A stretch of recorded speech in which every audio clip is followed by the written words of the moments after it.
Hey Goku, how you been? You know, it's been kind of slow this week. So there's this rumor going around that it's really hard to breathe, like all up in the north. Because of some large fire in Canada. You wouldn't happen to know anything about that, would you?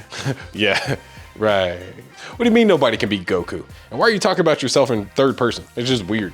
You're weird. All right, let's go. Wrong way. Hey guys, welcome back to the After Hours. I'm the A-Tail Beast, and today we're gonna talk about pharmaceuticals in the market. Now, this week in the market, we saw a massive slowdown in market activity. Now, when I say that, that means there has been no actual ideal setups. Now, if you look at the actual activity in the overall market, we're at new highs. Again, I'm talking, we're almost at 450. This is something we haven't seen for over a year, almost two. Now the S&P 500, that's the top 500 companies. And when it comes to what's driving this rally, which people don't even know whether it's a bull rally or a bear rally, which pretty much means the opposite of the overall trend. At this point, we're all confused. We're supposed to be in a massive bear market that was supposed to last 10 years. Now, in that context, everything else is supposed to be a bear market rally when we go up. But now this rally is so strong that they're thinking maybe we're going back to a bull market, but who knows? Maybe this is actually just a melt up before the inevitable melt down. Now,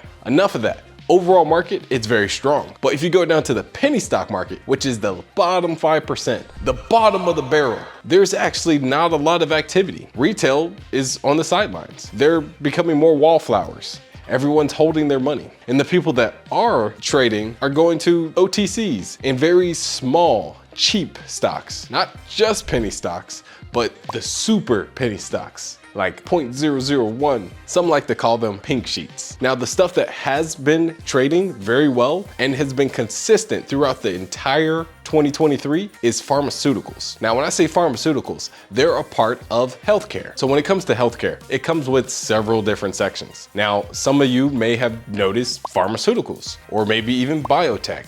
Others may have known services and information. Well, they come in all different sizes. What you need to know is the healthcare industry by themselves have their own way of doing things. When it comes to the IPO process of a company, or even raising money and dilution inside of the public market, it's all different inside of the healthcare sector. And because of that, the price action of all the investors and speculators is different in the healthcare sector. Now, we didn't see a lot of market activity this week, but what you have to know is healthcare is a secular trend. That means it's a trend that doesn't follow the market. It has its own thing. It is directly connected to the overall economy. Now, technology as well as healthcare, they are essential pieces of a civilization's rise and fall. Now, the healthcare sector has a lot of money. Now, some of this money may have been made through smoke and mirrors. In other cases, it's legitimate businesses. But what you really need to know if you plan to trade in the healthcare sector is that these stocks from pharmaceuticals or drug manufacturers and everything in between, they're there to raise money for more research.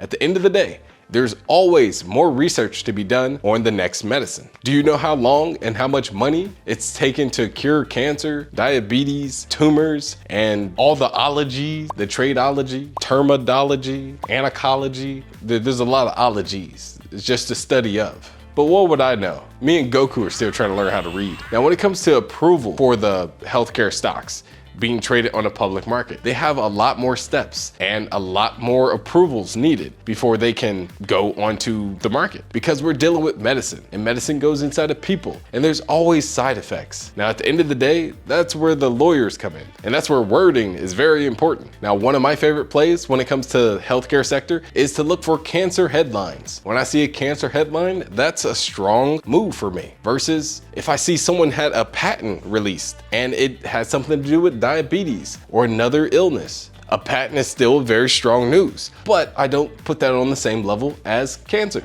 SGTX, this is a pharmaceutical company. Now, one of the recent developments is in diabetes. Now, diabetes is a problem for everybody, and so treatment is in high demand. Now, that demand also extends to other companies. Now, one of the people that saw potential inside of this small company's research is Eli Lilly. Now, Eli Lilly created an acquisition. That means they wanted to buy out this company and its research. Now, what's the catch? Eli Lilly paid up to $300 million to buy this company.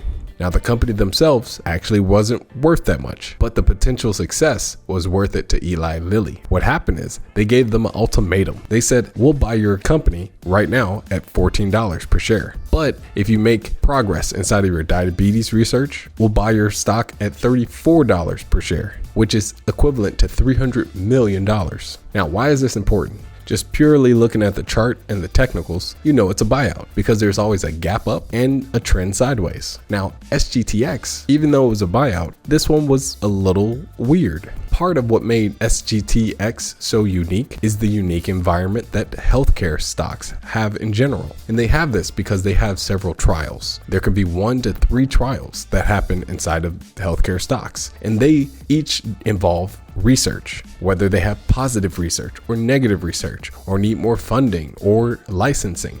It's always a constant fine-tuning process inside of the healthcare industry.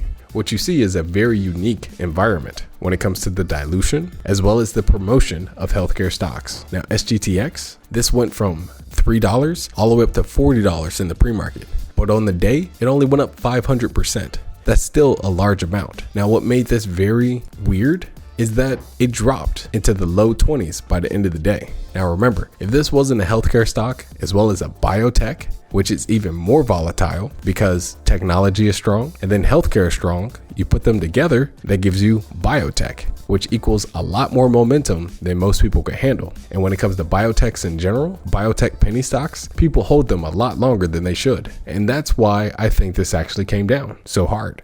Now, at the end of the day, the ones actually making the real progress are usually the smaller companies that end up becoming a Russian doll after they get bought by a larger company. And so does the success. And the success that the smaller company had goes to the larger company. Now, SGTX was just another example of this. At the end of the day, all you really need to know is the healthcare sector, it's complicated and it has its unique environment. Now, what you really need in this case is risk management. Risk management is gonna solve all your problems because you know exactly what you're getting into. And you just know in this unique environment, you probably wanna keep it tight. Keep the risks tight as possible. Whatever you put in, it should be something you're willing to lose. All right, guys, that's all I got for you today. If you like what you saw, hit the like and subscribe button, and I'll see you in the next video. Peace.